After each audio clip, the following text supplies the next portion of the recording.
Young of Dragonfly Counseling in Tampa, Florida. Over the past 20 years, I've been helping people to have satisfying and more productive relationships.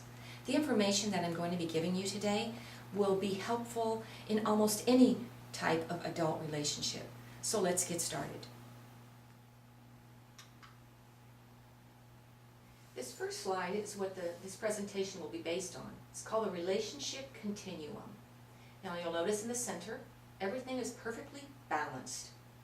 On the right-hand side, we have focused on people, and the left, focused on things. This blue line demonstrates that the further that you get out from the center of perfectly balanced, the more extreme the behavior will become. And what are those behaviors? Well, if you're focused on things, you may be the type of person that when you're stressed out, had a rough day at work, or disappointed about something, having some negative emotions, you will use alcohol to deal with that. Perhaps drugs, sex, food, pornography, maybe gambling, technology like Facebook or video games, exercise, or work. And there's probably some other things that we can fit in there. And you'll see that, once again, looking at the blue line, the further you get out, the more extreme those behaviors will be. Now, on the right-hand side are people whose main way of dealing with life's stresses are with other people. They control other people, they become very controlling, or they worry all the time about the people that they're in relationships with. Rescue, meaning they'll come to the rescue, they'll help them out, overhelp. Need, they both need to be needed, as well as they themselves need other people so that they have something to focus on. They people please, which means they're going to do things to please the other person, and many times at the expense of themselves, and that's where the self-neglect comes in. So let me give you an example. Now here's what I call the relationship seesaw. It's just like the continuum, except that you'll notice in the center there's a balancing point. When you're in a relationship with someone, you will be in relationship with someone at your same level of functioning, meaning the same distance, approximately, from the center. So these two people are both on the extreme end. So an example of that would be, perhaps on the left-hand side, the one that's addicted to things, maybe it's a husband who's drinking an awful lot. And then his wife, on the right-hand side, what does she do? Well, she makes excuses for his drinking, worries about him all the time, maybe calls in sick at work for him. Maybe she's even working 2 jobs just so that she can afford the alcohol habit of his. Well, what's happened here is that he's decided he's going to stop drinking, and he has moved closer to center, which means that he's healthier now. So as you'll notice, they're off balance. So what often happens is the person in relationship, his wife, will also get healthy.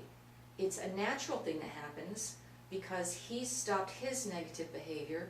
It just naturally follows that she will also come along and stop all her worrying and obsessing.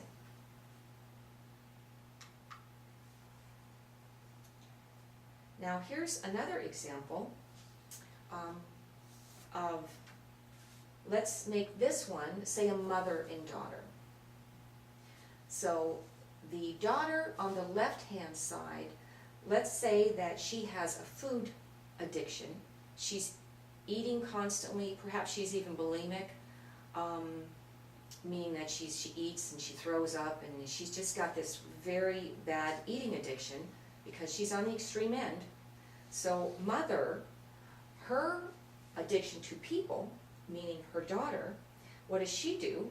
Well, she's researching diets constantly, trying to find out what her daughter can eat so that she will stay thin but not throw up. She's maybe taking her to doctors constantly. Or if she's not taking her, she's paying for the daughter to go to doctors. She's always making excuses for the daughter's behavior. Perhaps it's a grown daughter that's living at home and she lets her stay home and not work because the daughter says, I can't, my stomach hurts. And so mom is supporting her grown daughter. Well, let's say daughter starts to get healthy. She's gone to therapy, perhaps she's in a support group, and she's healthy.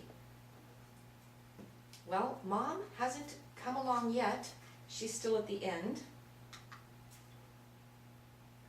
Yeah, mom just can't get used to her daughter's new healthy way of behaving, so mom has left the relationship, meaning that in this particular case, she's just disengaged.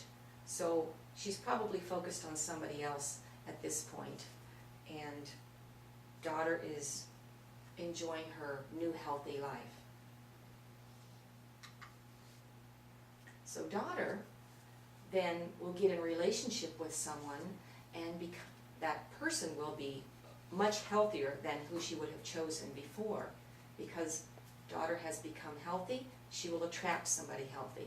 So now she's in a relationship, let's say with a gentleman that's very healthy, and they're doing great.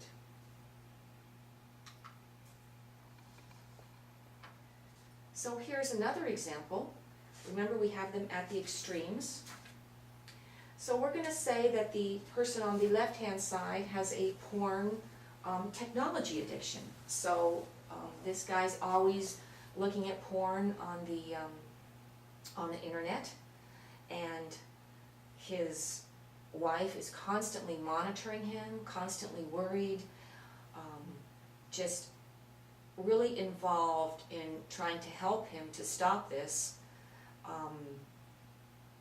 He's lying to her all the time, and they just have a very dysfunctional, unhappy relationship. Well, what's happened with him is that he sunk further down, and he actually got in a relationship with somebody that he met online that participated in his porn addiction with him.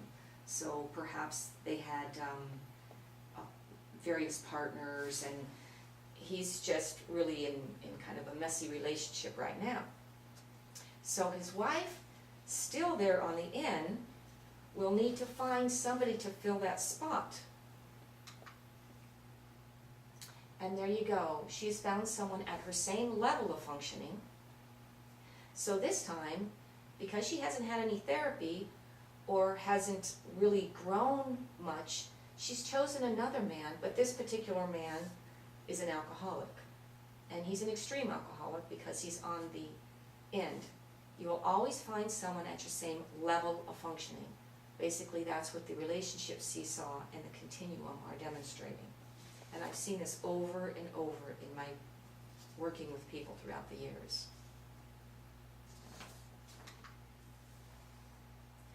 Now, back to the initial slide. Remember, one camp of people, when they're stressed out, disappointed in life, whatever negative emotions they feel, they will attach to things. And the other camp will be those that attach to people. Now, I've given you a term for this. Although that's simple, most people that have an addiction to whether alcohol or drugs, exercise, one of these, if they're further out, they realize that. And if they're closer to center, it's not an issue. But what about the people on the right-hand side? They're looking at the ones on the left saying, oh, she has an alcohol problem, he has a gambling problem, she this, he that, not really realizing that they actually have issues of their own and are part of the problem, meaning part of this whole cycle that happens between the two of them. So let's give them a term just for the sake of understanding. The term that we use for that is codependency. And codependency is a very broad term which is why it has been so misunderstood. So someone that tends to worry all the time, let's say it's a mother who's constantly worried about her adult son who is exercising an awful lot, and he doesn't even live at home, and she's just thinking about him, worrying about him, always trying to give him articles on how exercise can be detrimental. And she doesn't even have much of a life other than she's obsessing about him. So she doesn't really realize that she has a problem, that she is feeling disconnected to herself because she's so busy being codependent. So to give you a definition of codependency would be challenging, but certainly looking at this slide, someone in the right-hand side, if you participate in those behaviors and similar behaviors, that would be someone that's codependent. I wanted you to understand this so that you could begin to read about it, begin to understand it, and perhaps if you are on the right-hand side, you can get some help and have better, more productive relationships.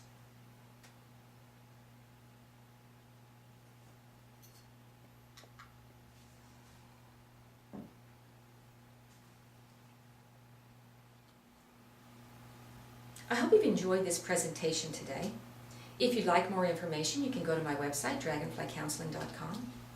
But one of the things I do hope that you took out of this is that if you are having trouble in a relationship, focus on yourself. If you focus on getting yourself healthier, on taking care of whatever issue it is that you have, then naturally the relationship will be better, because the other person will naturally get better, or they will leave, and then you will attract someone much healthier to yourself. Thank you for watching.